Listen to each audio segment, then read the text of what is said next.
Tex Eco initiative to promote globally competitive and sustainable textiles and apparels. Samarth 2.0 to modernize the upgrade the textile skilling ecosystem through collaboration with industry and academic institutions. Further, I propose to set up mega textile parks in challenge mode. They can also focus on bringing value addition to technical textiles. I propose to launch the Mahatma Gandhi Gram Swaraj initiative to strengthen khadi, handloom and handicrafts. This will help in global market linkage and branding. It will streamline and support training, skilling, quality of process and production. This will benefit our weavers, village industries, one district, one product ODOP initiative, and also our rural youth. India has the potential to emerge as a global hub for high quality, affordable sports goods. I propose a dedicated initiative for sports goods that will promote manufacturing, research, and innovation in equipment design as well as material sciences.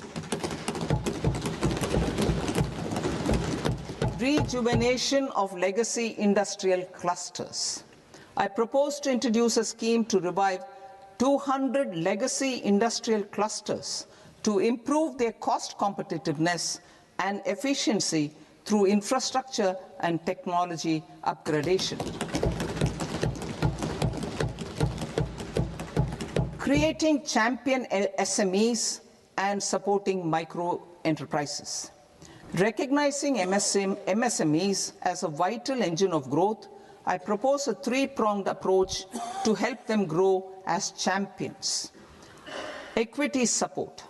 I propose to introduce a dedicated 10,000 crores SME growth fund to create future champions, incentivizing enterprises based on select criteria. I also propose to top up the Self-Reliant India Fund set up in 2021 with 2,000 crores to continue support to micro enterprises and maintain their access to risk capital. Liquidity support. With TREDS, more than 7 lakh crore has been made available to MSMEs. To leverage its full potential, I propose 4 measures. 1. Mandate TREDS as the transaction settlement platform for all purchases from MSMEs by CPSEs, serving as a benchmark for other corporates. 2. Introduce a credit guarantee support mechanism through CGTMSE for invoice discounting on TREDS platform. 3. Link GEM with TREDS for sharing information with financiers about government purchases from MSMEs, encouraging cheaper and quicker financing. 4. Introduce TREDS receivables as asset-backed securities, helping develop a secondary market, enhancing liquidity and settlement of transactions. Professional support. Government will facilitate professional institutions such as the ICAI, ICSI, ICMAI to design short-term modular courses and practical tools to develop a cadre of corporate mitras, especially in Tier 2 and Tier 3 towns. These accredited para-professionals will help MSMEs meet compliance requirements at affordable costs. Infrastructure. During this past decade, our government has undertaken several initiatives for large-scale enhancement of public infrastructure, including through new financing instruments such as Infrastructure Investment Trust (InvITs) and Real Estate Investment Trust (REITs), and institutions like NIIF and NABFID. We shall continue to focus on developing infrastructure in cities with over 5 lakh population, that is tier 2, tier 3 cities, which have expanded to become growth centers. Public capital expenditure has increased manifold from 2 lakh crore in 2014-15 to an allocation of 11.2 lakh crore in BE 25-26. In this coming year, that is financial year 2026-27, I propose to increase it to 12.2 lakh crores to continue the momentum. To strengthen the confidence of private developers regarding risks during infrastructure development and construction phase, I propose to set up an infrastructure risk guarantee fund to provide prudentially calibrated partial credit guarantee to lenders. Over the years, RITES have emerged as a successful instrument for asset monetization. I propose to accelerate recycling of significant real estate assets of the CPSEs through the setting up of dedicated RITES. To promote environmentally sustainable movement of cargo, I propose to 1. Establish new dedicated freight corridors connecting Dankuni in the east to Surat in the west. Operationalize 20 new national waterways over the next 5 years, starting with National Waterways 5 in Orissa to connect mineral-rich areas of Talcher and Angul and industrial centers like Kalinga Nagar to the ports of Paradeep and Dhamra. Training institutes will be set up as regional centers of excellence for development of required manpower for these waterways.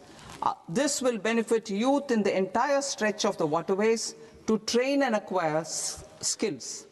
Further, a ship repair ecosystem catering to inland waterways will also be set up at Varanasi and Patna. And C, launch a coastal cargo promotion scheme for incentivizing a modal shift from rail to road to increase the share of inland waterways and coastal shipping from 6% to 12% by 2047. To enhance last mile and remote connectivity and promote tourism, I propose to give incentives to indigenize manufacturing of seaplanes. A seaplane VGF scheme will be also introduced to provide support for operations. Carbon capture, utilization and storage. Aligning with the roadmap launched in December 2025, the carbon capture, utilization and storage technologies at scale will achieve higher readiness and in end-use application across 5 industrial sectors, including power, steel, cement, refineries, and chemicals. An outlay of 20,000 crore is proposed over the next 5 years for this purpose. City economic regions. Cities are India's engines of growth, innovation, and opportunities.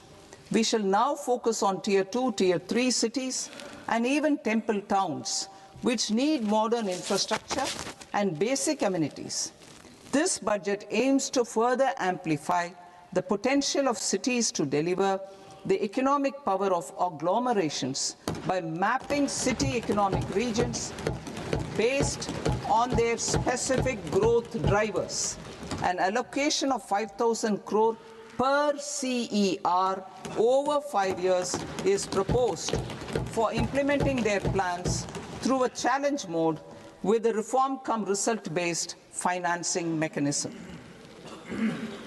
In order to promote environmentally sustainable passenger systems, we will develop 7 high-speed rail corridors between cities as growth connectors, namely Mumbai to Pune, Pune to Hyderabad, Hyderabad to Bengaluru, Hyderabad to Chennai, Chennai to Bengaluru, Delhi to Varanasi, Varanasi to Siliguri.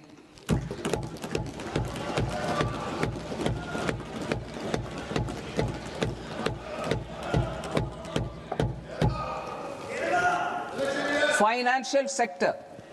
The Indian banking sector today is characterized by strong balance sheet, historic highs in profitability, improved asset quality, and coverage exceeding 98% of villages in the country. At this juncture, we are well placed to futuristically evaluate the measures needed to continue on the path of reform-led growth of this sector. I propose setting up a high-level committee on banking for Vikasit Bharat. High-level committee on banking for Vikasit Bharat to comprehensively review the sector and align it with India's next phase of growth, while safeguarding financial stability, inclusion, and consumer protection. The vision for NBFCs for Vikasit Bharat has been outlined with clear targets for credit disbursement and technology adoption in order to achieve scale and improve efficiency in the public sector NBFCs. As a first step, it is proposed to restructure the Power Finance Corporation and Rural Electrification Corporation. I propose a comprehensive review of the foreign exchange management non-debt instruments rules to create a more contemporary, user-friendly framework for foreign investments consistent with India's evolving economic priorities. Corporate bond market. I propose to introduce a market-making framework with suitable access to funds and derivatives on corporate bond indices. I also propose to introduce total return swaps on corporate bonds. Municipal bonds. To encourage the issuance of municipal bonds of higher value by larger cities, I propose an incentive of 100 crore rupees for a single bond issuance. 100 crore rupees for a single bond issuance of more than 1,000 crore. The current scheme under Amrit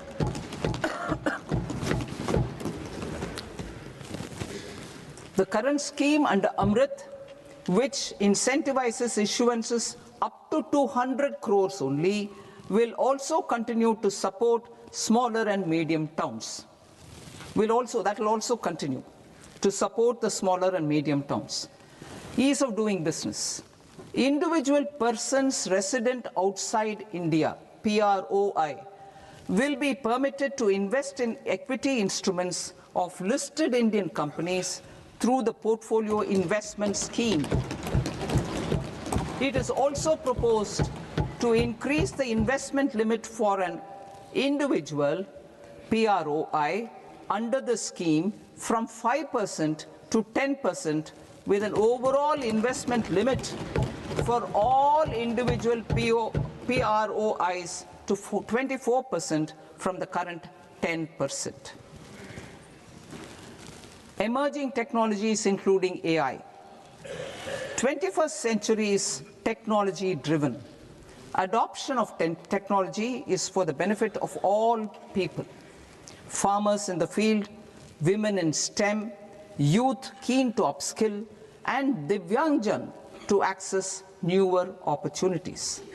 The government has taken several steps to support new technologies through AI Mission, National Quantum Mission, Anusandhan National Research Fund, and Research and Development and Innovation Fund.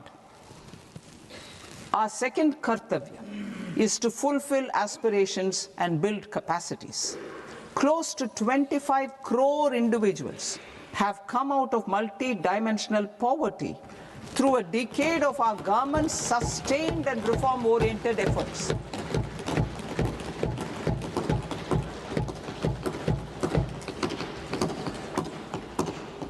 Our government has therefore decided to place a renewed emphasis on the service sector to provide a pathway to fulfilling aspirations of a youthful India with the following measures. I propose to set up a high-powered Education to Employment and Enterprises Standing Committee to recommend measures that focus on services sector as a core driver of Vikasit Bharat. This will make us a global leader in services with a 10% global share by 2047. The committee will prioritize areas to optimize the potential for growth, employment, and exports. They will also assess the impact of emerging technologies, including AI, on jobs and skill requirements and propose measures thereof. To create a range of skilled career pathways, a new range of skilled career pathways for our youth, I propose interventions in the following sectors. Health. Existing institutions for allied health professionals will be upgraded and new AHP institutions established in private and government sectors. This will cover 10 selected disciplines, including optometry, radiology, anesthesia, OT technology, applied psychology and behavioral health, and add 1 lakh AHPs over the next 5 years. A strong care system covering geriatric and allied care services will be built. A variety of NSQF-aligned programs will be developed to train multi-skilled caregivers, combining core care and allied skills such as wellness, yoga, and operation of medical assistive devices. In the coming year, 1.5 lakh caregivers will be trained.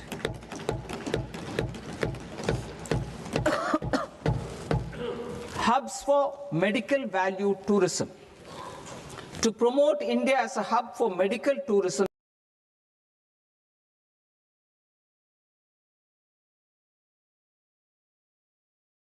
services, I propose to launch a scheme to support states in establishing 5 regional medical hubs in partnership with the private sector. These hubs will serve as integrated healthcare complexes that combine medical, educational, and research facilities. They will have Ayush centers, medical value tourism facilitation centers, and infrastructure for diagnostics, post-care, and rehabilitation. These hubs will provide diverse opportunities, job opportunities for health professionals, including doctors and AHPs. Ancient Indian yoga, already respected in several parts of the world, was given a mass global recognition when Honorable Prime Minister took it to the UN. Post-COVID, Ayurveda gained a similar global acceptance and recognition. Exporting quality Ayurveda products helps farmers who grow the herbs and youth who process the products.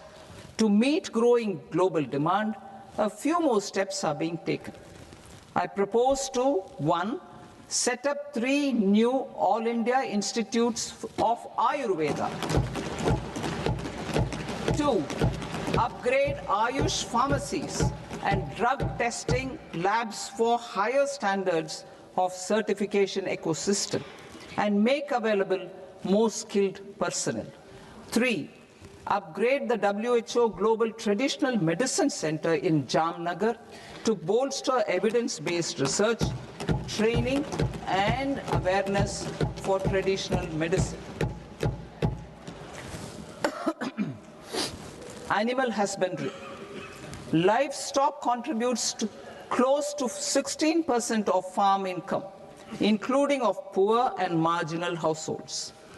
To scale up availability of veterinary professionals by more than 20,000, I propose to roll out a loan-linked capital subsidy support scheme for establishment of veterinary and para-veterinary colleges, veterinary hospitals, diagnostic laboratories, and breeding facilities in private sector. Collaboration between Indian and foreign institutions will also be facilitated. Orange economy. India's animation, visual effects, gaming and comics sector, AVGC sector, is a growing industry projected to require 2 million professionals by 2030. I propose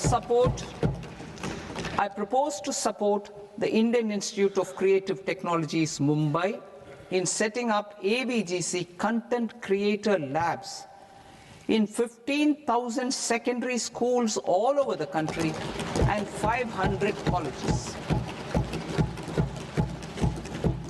The Indian design industry is expanding rapidly, and yet there is a shortage of Indian designers. I propose to establish, through Challenge Route, a new National Institute of Design to boost design education and development in the eastern region of India. Education. Our government will support states through Challenge Route in creating 5 university townships in the vicinity of major industrial and logistics corridors. These planned academic zones will host multiple universities, colleges, and research institutions, skill centers, and residential complexes. In higher education, STEM institutions, prolonged hours of study and laboratory work pose some challenges for girl students. Through VGF, Viability Gap Funding and capital support, one girls' hostel will be established in every district.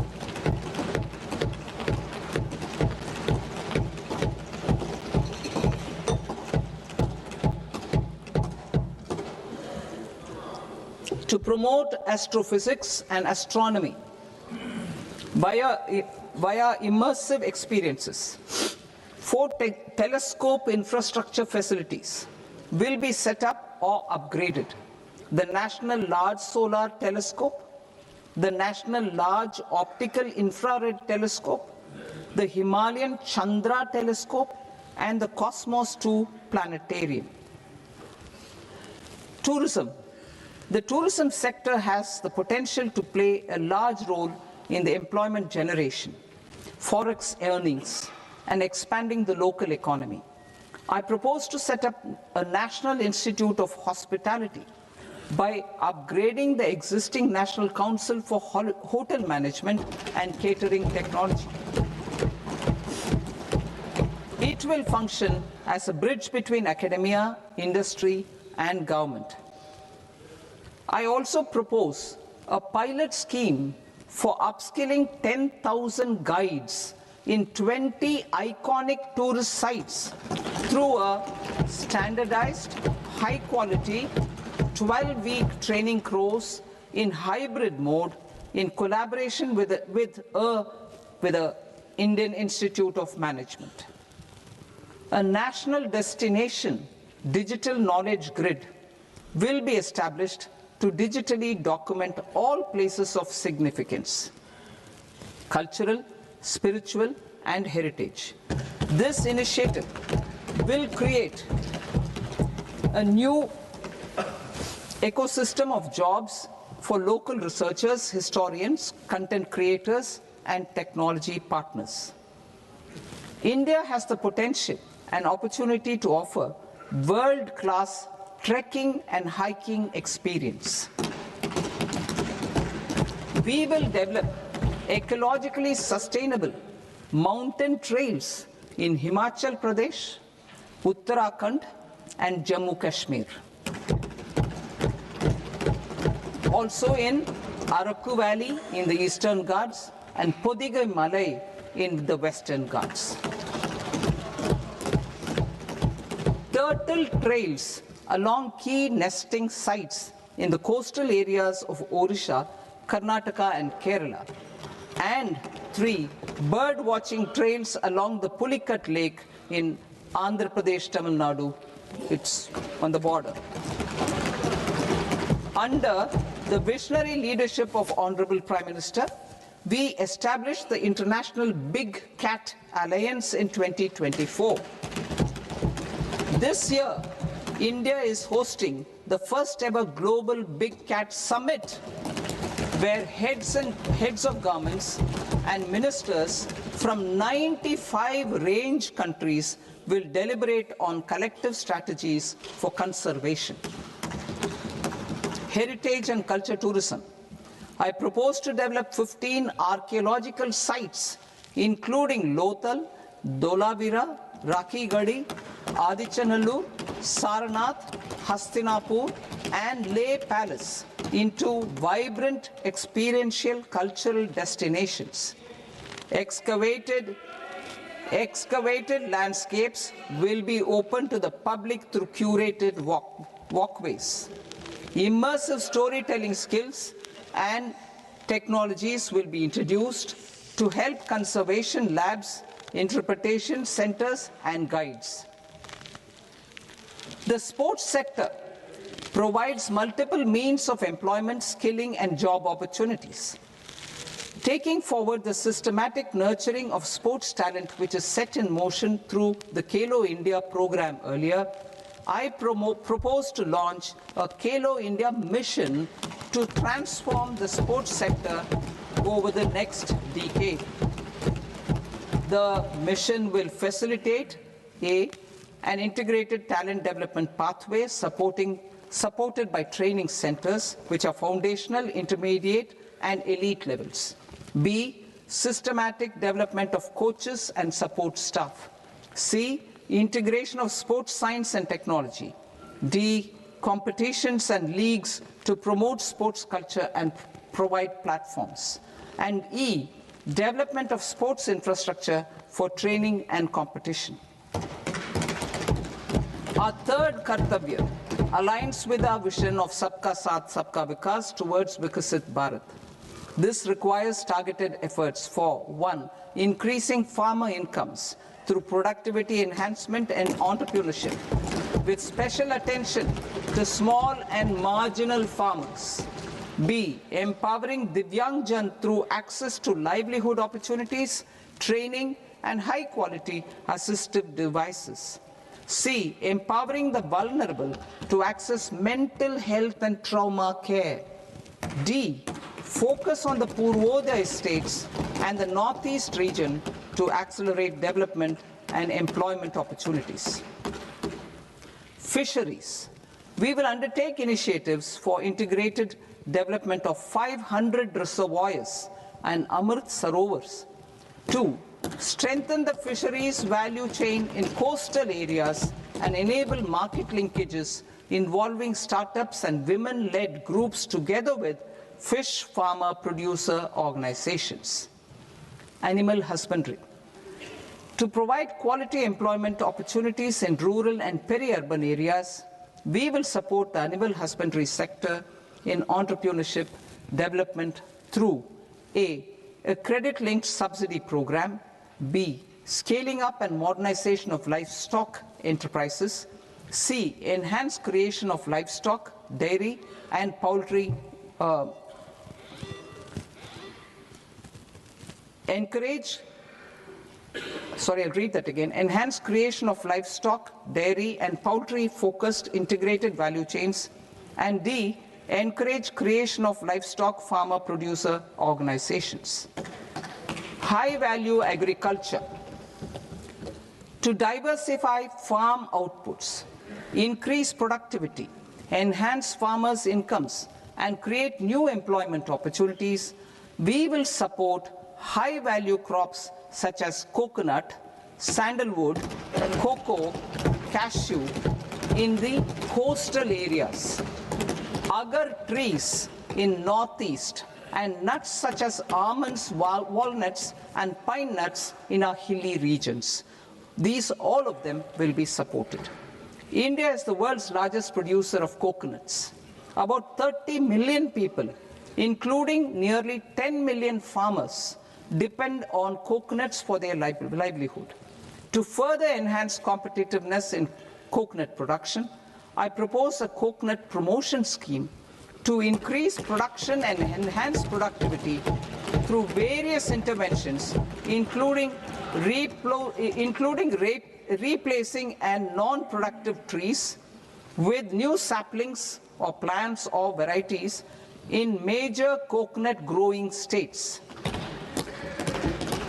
A dedicated program is proposed for Indian cashew and cocoa to make India self-reliant in raw cashew and coconut production and processing, enhance export competitiveness, and transform Indian cashew and Indian cocoa into premium global brands by 2030. Sandalwood. Sandalwood is closely linked to India's social and cultural heritage. Our government will partner with state governments to promote focused cultivation and post-harvest processing to restore the glory of the Indian sandalwood ecosystem, to rejuvenate old, low-yielding orchards, and expand high-density cultivation of walnuts, almonds, and pine nuts. We will support a dedicated program to enhance farmer incomes and in bringing value addition by engaging youth.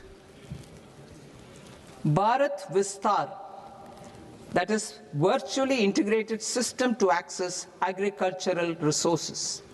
I propose to launch Bharat Vistar, a multilingual AI tool that shall integrate the AgriStack portals and the ICAR package on agricultural practices with AI systems. This will enhance farm productivity, enable better decisions for farmers, and reduce risk by providing customized advisory support. She Marts for rural women-led enterprises.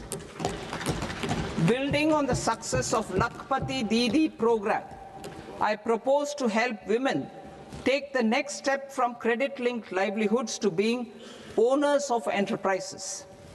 Self-help entrepreneur, She Marts will be set up as community-owned retail outlets within the cluster-level federations through enhanced and innovative financing instruments.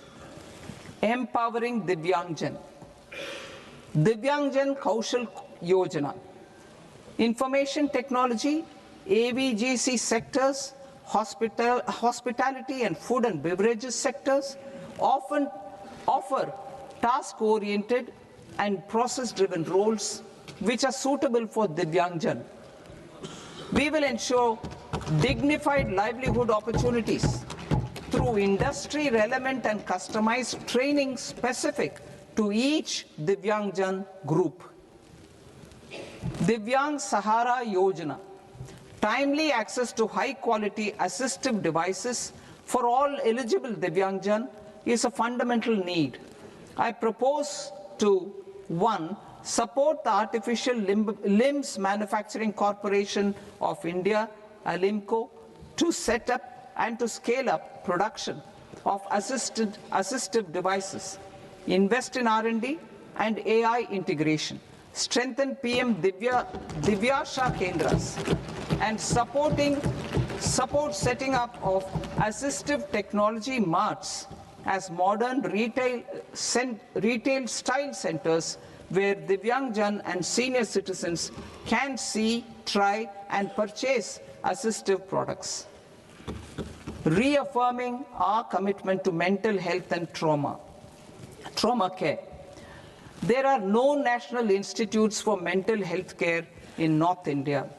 We will therefore set up a NIMHANS 2 and also upgrade national mental health institutes in Ranchi and in Tezpur as regional apex institutions. Emergencies expose families, particularly the poor and vulnerable, to unexpected expenditure. We will strengthen and increase these capacities by 50% in district hospitals by establishing emergency and trauma care centers. Focus on Purvodaya states and northeastern regions.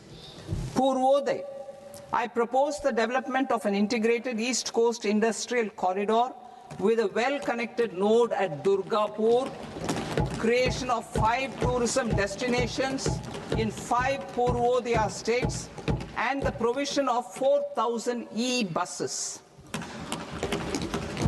Buddhist sites in northeastern region.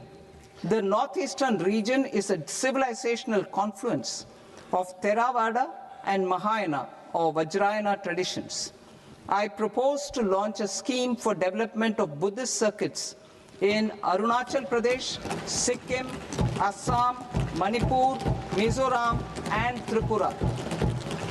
The scheme will cover preservation of temples and monasteries, pilgrimage interpretation centers, connectivity, and pilgrim amenities. 16th Finance Commission. On 17th November 2025, the 16th Finance Commission submitted its report to the President. As mandated under Article 281 of the Constitution, the government is to lay the report along with the explanatory memorandum on the action taken report on the recommendations of the Commission in Parliament, which, Sir, Honourable Speaker, you've allowed me to do at the commencement of this session. The government has accepted the recommendation of the Commission to retain the vertical share of devolution at 41%. As recommended by the Commission, I have provided 1.4 lakh crores of rupees to the states for the year 2026-2027 as Finance Commission grants. These include rural and urban local body and disaster management grants. Fiscal consolidation. Government has been delivering on our fiscal commitments consistently without compromising on social needs. To strive towards accepted standards of fiscal management in Budget 25-26, I had indicated that the central government would target reaching a debt to GDP ratio of 50 plus or minus 1% by 2030-31. In line with this, the debt to GDP ratio is estimated to be 55.6% of GDP in BE 26-27. compared to 56.1% of GDP in RE 25-26. A declining debt to GDP ratio will gradually free up resources for priority sector lending and expenditure by reducing the outgo on interest payments. One of the main operational instruments for debt targeting is the fiscal deficit. I am happy to inform this august House that I fulfilled my commitment made in 2021-2022 to reduce fiscal deficit below 4.5% of GDP by 25-26. In RE 25-26, the fiscal deficit has been estimated at par with BE of 2025-26 at 4.4% of GDP. In line with the new fiscal prudence path of debt consolidation, the fiscal deficit in BE 26-27 is estimated to be 4.3% of the GDP.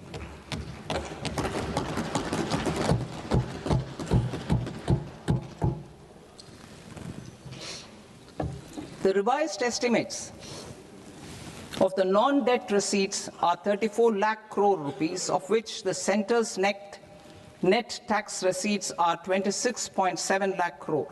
The revised estimate of the total expenditure is 49.6 lakh crore rupees, of which the capital expenditure is about 11 lakh crores. Budget estimates 2026 to 2027.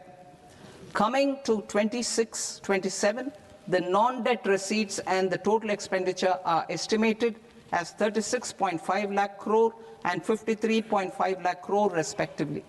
The centre's net tax receipts are estimated at 28.7 lakh crore rupees. To finance the fiscal deficit, the net market borrowings from dated securities are estimated at 11.7 lakh crore rupees. The balance financing is expected to come from small savings and other sources. The gross market borrowings are estimated at 17.2 lakh crore rupees. I'll now move to Part B. Part B, direct taxes.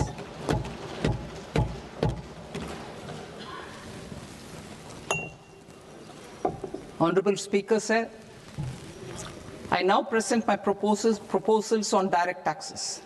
New Income Tax Act. In July 2024, I announced a comprehensive review of the Income Tax Act 1961. This was completed in a record time, and the Income Tax Act 2025 will come into effect from 1st April 2026.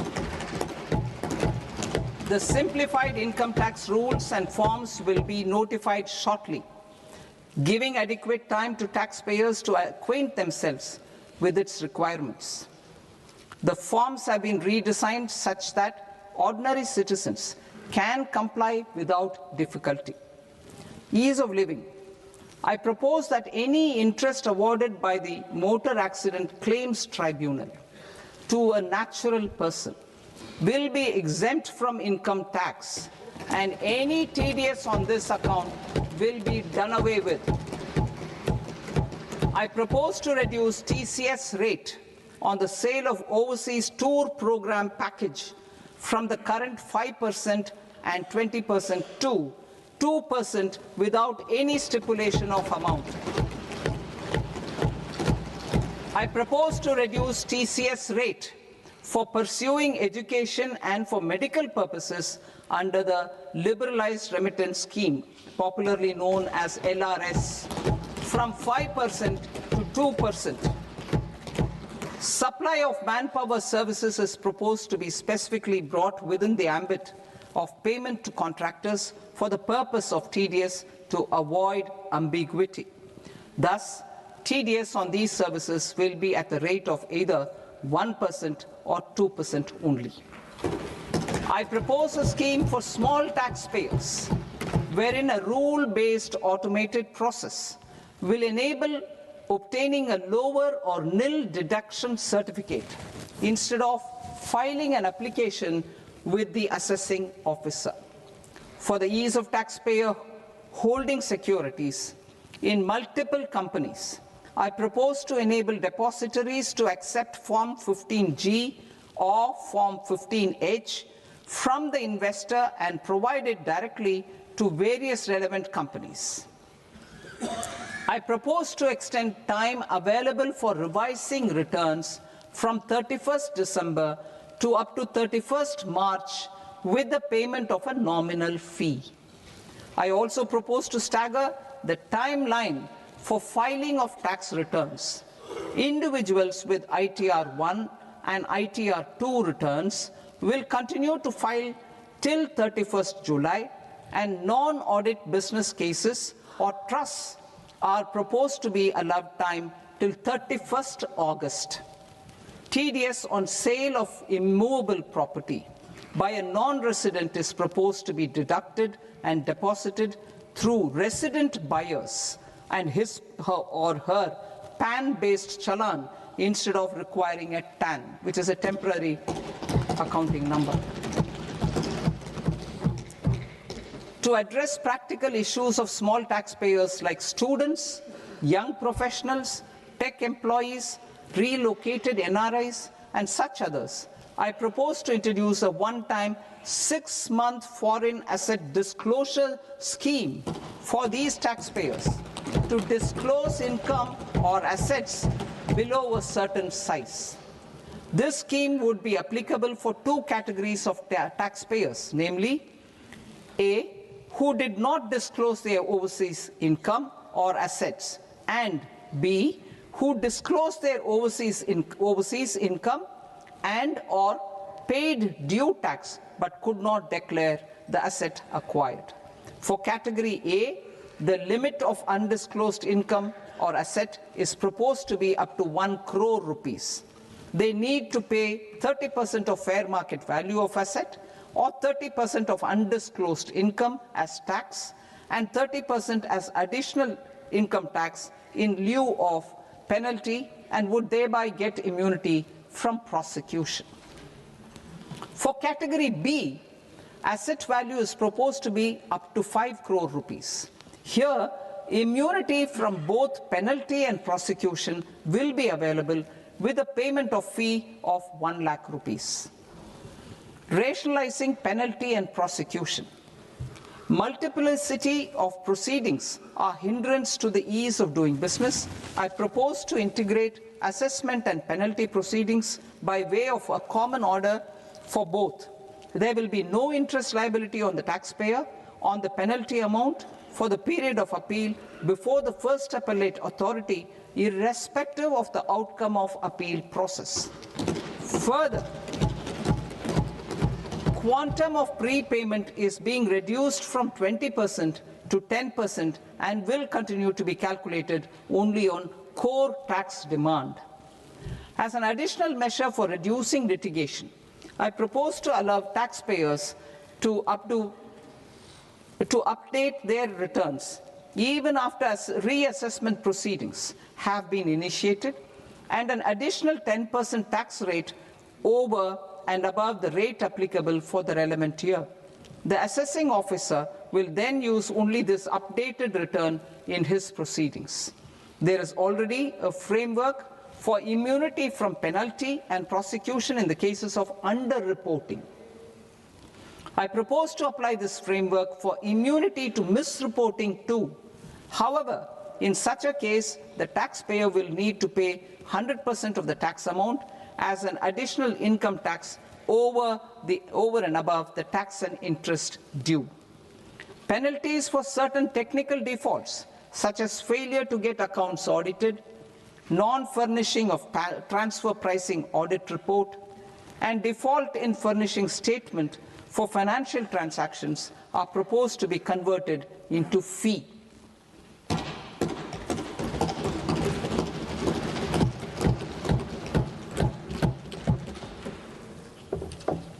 I propose to rationalize prosecution framework under Income Tax Act while maintaining a careful balance for deterrence in some serious offense. Non-production of books of account and documents and requirement of TDS payment where payment is made in kind are being decriminalized. Further, minor offenses will attract fine only.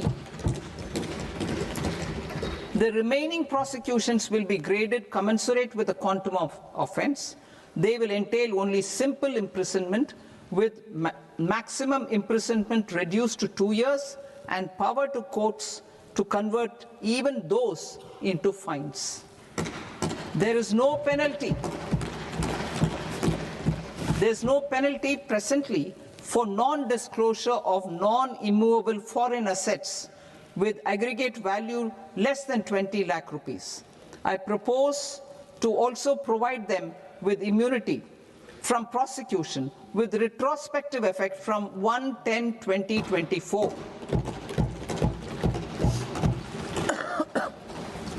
Cooperatives.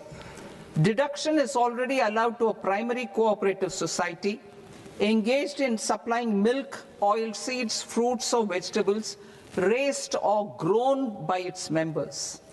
I propose to extend this deduction to also include supply of cattle feed and cotton seed produced by its members. I propose to allow inter-cooperative society dividend income as deduction under the new tax regime to the extent it is further distributed to its members. I further propose to allow exemption for a period of 3 years to dividend income received by a notified national cooperative federation on their investments made in companies up to 31/1/2026. This exemption would be allowed only for dividends further distributed to its member cooperatives. Supporting IT sector as India's growth engine. India is a global leader in software development services, IT-enabled services, knowledge process outsourcing services, and contract R&D services relating to software development. These businesses and their segments are quite interconnected with each other. All these services are proposed to be clubbed under a single category of information technology services with a common safe harbor margin of 15.5% applicable to all.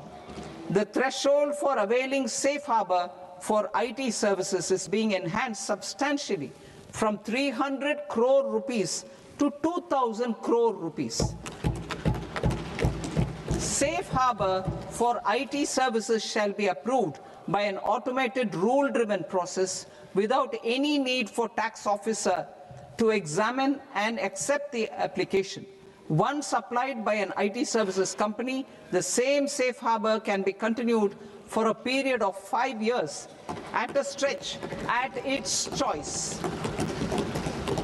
For IT services companies who want to conclude advanced pricing agreement, APA, I propose to fast-track unilateral APA process for IT services and endeavor to conclude it within a period of 2 years.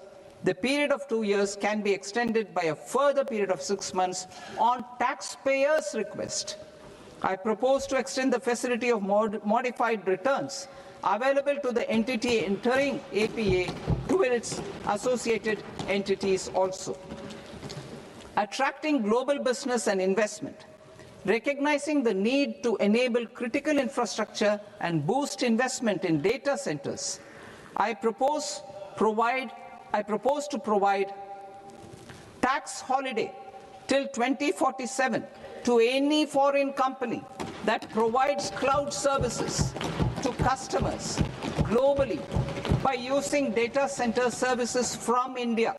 It will, however, need to provide services to Indian customers through an Indian reseller entity. I also propose to provide a safe harbor of 15% on cost in case the company providing data center services from India is a related entity. To harness the efficiency of just-in-time logistics for electronic manufacturing, I propose to provide safe harbor to non-residents for component warehousing in a bonded warehouse at a profit margin of 2% of the invoice value. The resultant tax of about 0.7% will be much lower than in competing jurisdictions. To provide fillip to toll manufacturing in India, I propose to provide exemption from income tax for 5 years to any non-resident who provides capital goods, equipment, or tooling to any toll manufacturer in a bonded zone. To encourage vast pool of global talent to work in India for a longer period of time, I propose to provide exemption to global, non-India sourced income of a non-resident expert for a stay period of 5 years under notified schemes. I propose to provide exemption from minimum alternate tax, the MAT, to all non-residents who pay tax on presumptive basis. Tax administration. I propose to constitute a joint committee of Ministry of Corporate Affairs and Central Board of Direct Taxes for incorporating the requirements of income computation and disclosure standards, the ICDS, in the Indian Accounting Standards, IND-AS itself. Separate accounting requirement based on ICDS will be done away with from the tax year 27-28. To support Prime Minister Modi's vision of homegrown accounting and advisory firms to become global leaders, I propose to rationalize the definition of accountant for the purposes of safe harbor rules. Other tax proposals. Change in taxation of buyback was brought in to address the improper use of buyback route by promoters. In the interest of minority shareholders, I propose to tax buyback for all types of shareholders as capital gains. However, to disincentivize misuse of tax arbitrage, promoters will pay an additional buyback tax.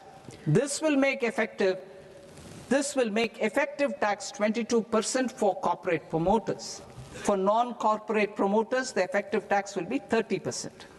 TCS rate for sellers of specific goods, namely alcoholic liquor, scrap, and minerals, will be rationalized to 2%, and that on tendu leaves will be reduced from 5% to 2%. I propose to raise the STT on futures to 0.05% from the present 0.02%. STT on options premium and exercise of options are both proposed to be raised to 0.15% from the present rate of 0.1% and 0.125% respectively. We reformed the taxation landscape for corporates in 2019 by providing them a simplified regime with lower tax rate so that they could productively focus on business rather than on claim of deductions and exemptions.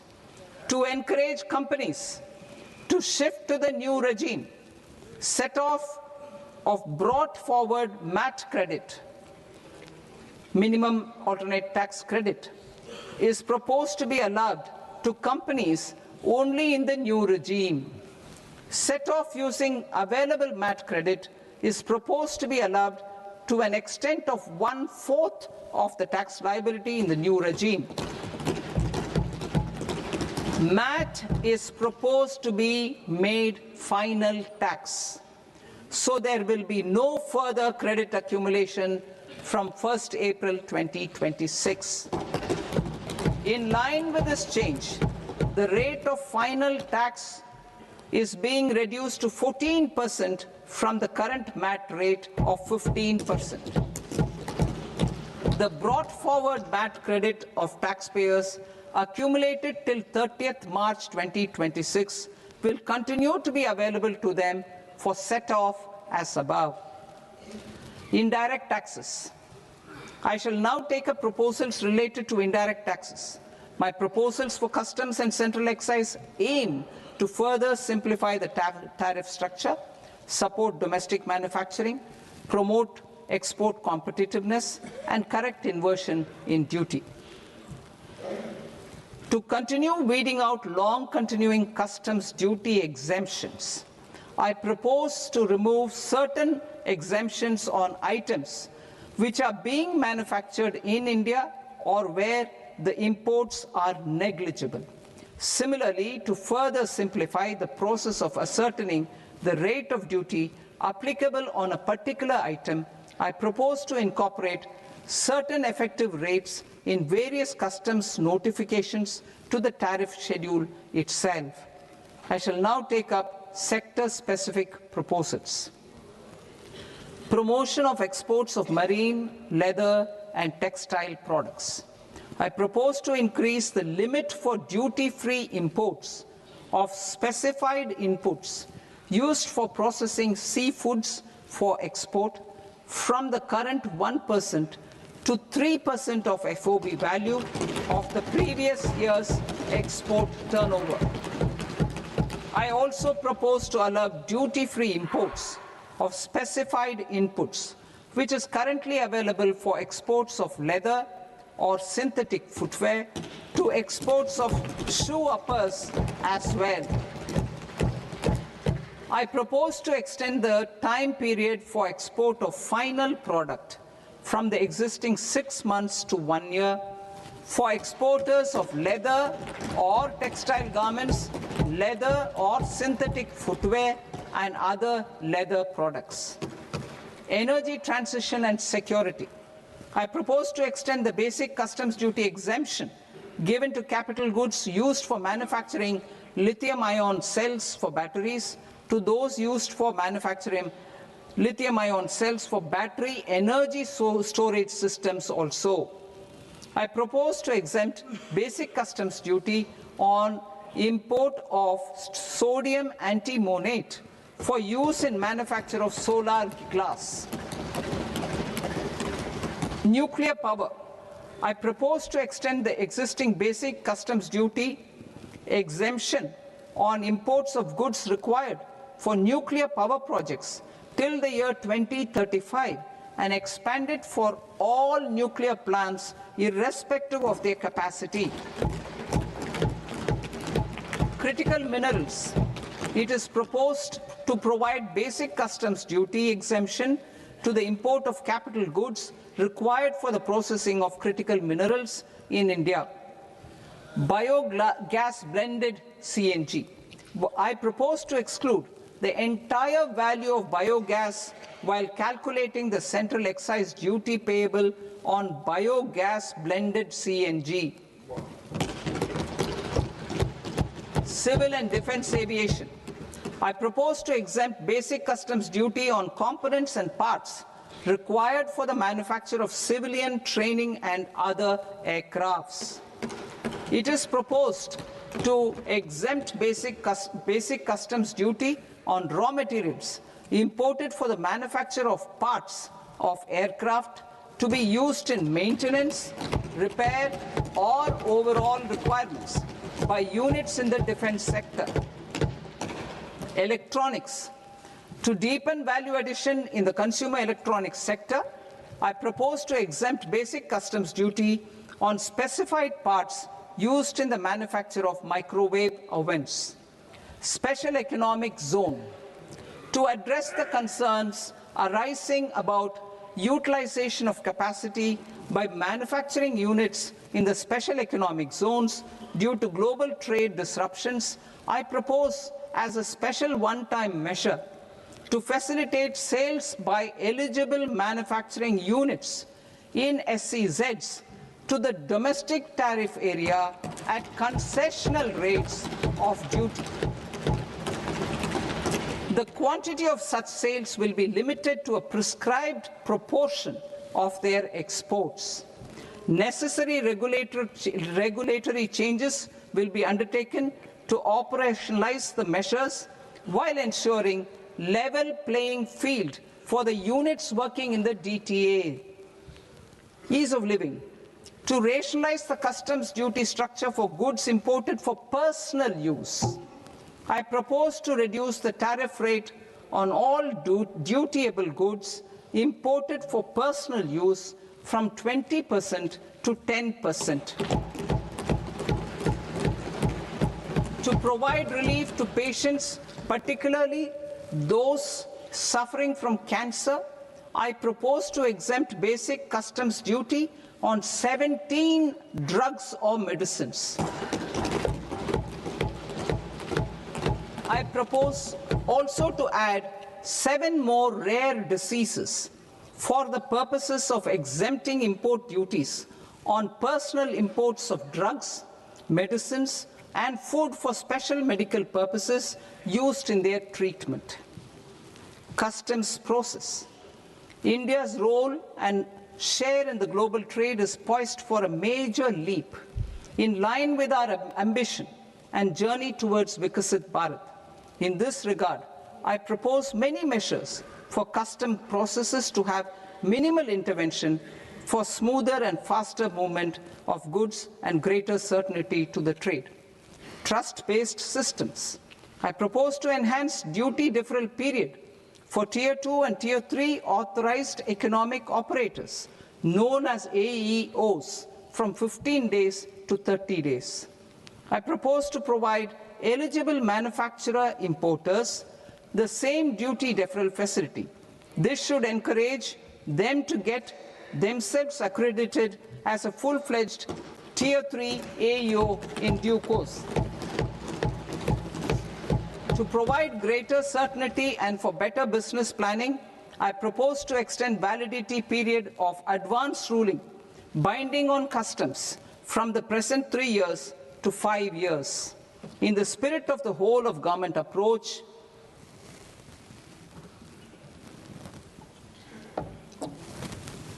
government agencies will be encouraged to leverage AEO accreditation for preferential treatment in clearing their cargo. Regular importers with trusted long-standing supply chains will be recognized in the risk system so that the need for verification of their cargo every time can be minimized. Export cargo using electronic sealing.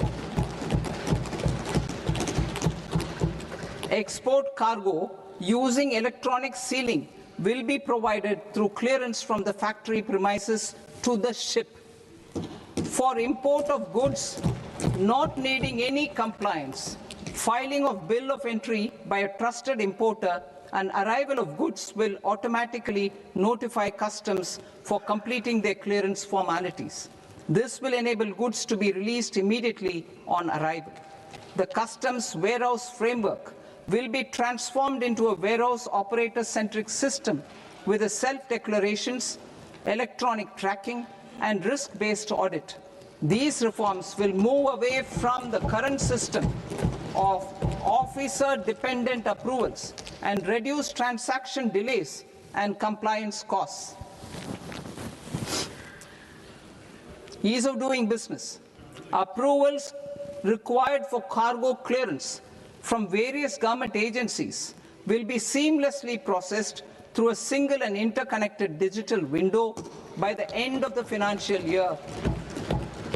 Processes involved in clearance of food, drugs, plant, and animal and wildlife products, accounting for about 70% of interdicted cargo, will be operationalized on this system by April 2026 itself. For goods not having any compliance requirement, clearance will be done by customs immediately after online registration is completed by the importer, subject to the payment of duty. Customs integrated system will be rolled out in 2 years as a single integrated and scalable platform for all customs processes. Utilization of non-intrusive scanning with advanced imaging and AI technology for risk assessment will be expanded in a phased manner with the objective to scan every container across all the major ports. New export opportunities to support Indian fishermen to fully harness the economic value of marine resources beyond our territorial waters. The following measures will be taken. A. Fish catch by an Indian fishing vessel in exclusive economic zone or on the high seas will be made free of duty.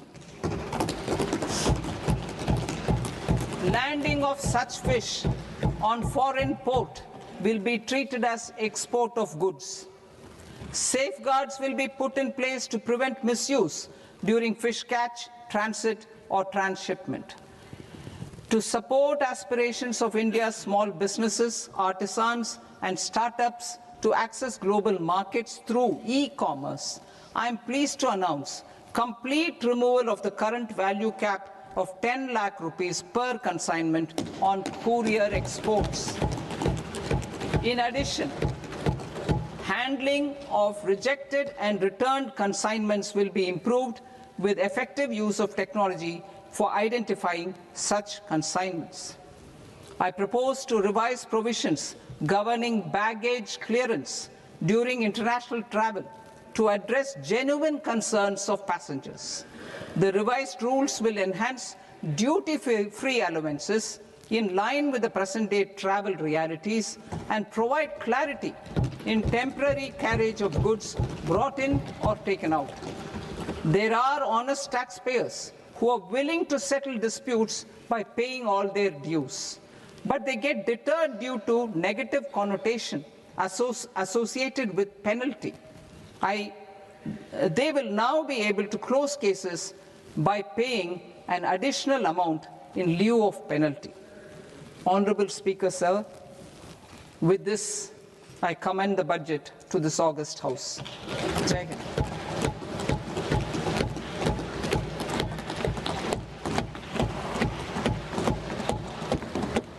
One and a half hours. Item number 3, माननीय वित्त मंत्री जी.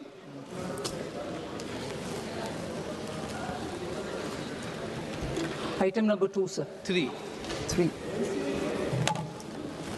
Sir, with your permission, I rise to lay on the table of the following statements under Section 3(1) of the Fiscal Responsibility and Budget Management Act of 2003.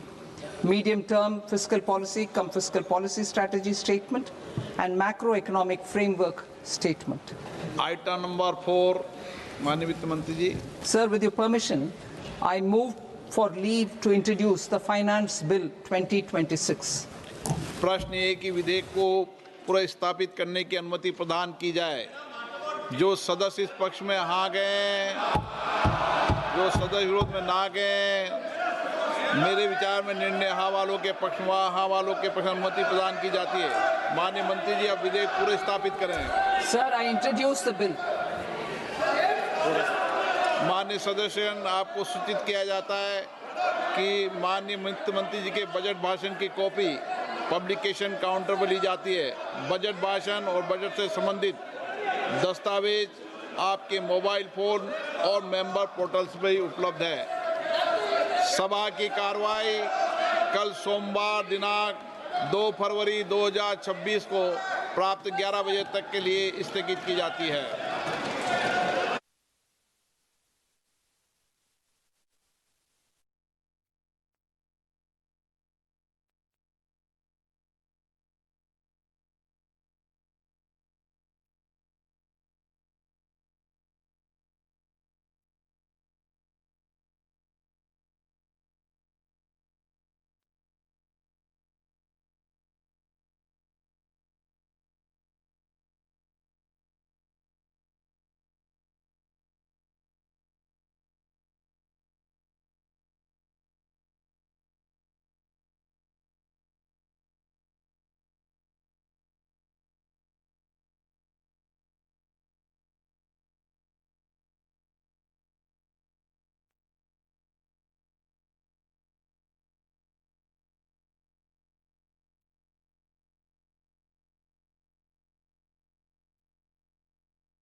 Namaskar viewers, hello and welcome to this continuing coverage of the Union Budget 2026-27. I'm Tina Jha, with me is my colleague Manoj Verma.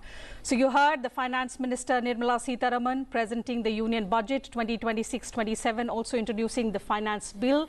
She's become, in fact, she's made history today as she presented her 9th consecutive Union Budget under the leadership of Prime Minister Modi. rejuvenating legacy industrial sectors. 3. Creating champion MSMEs.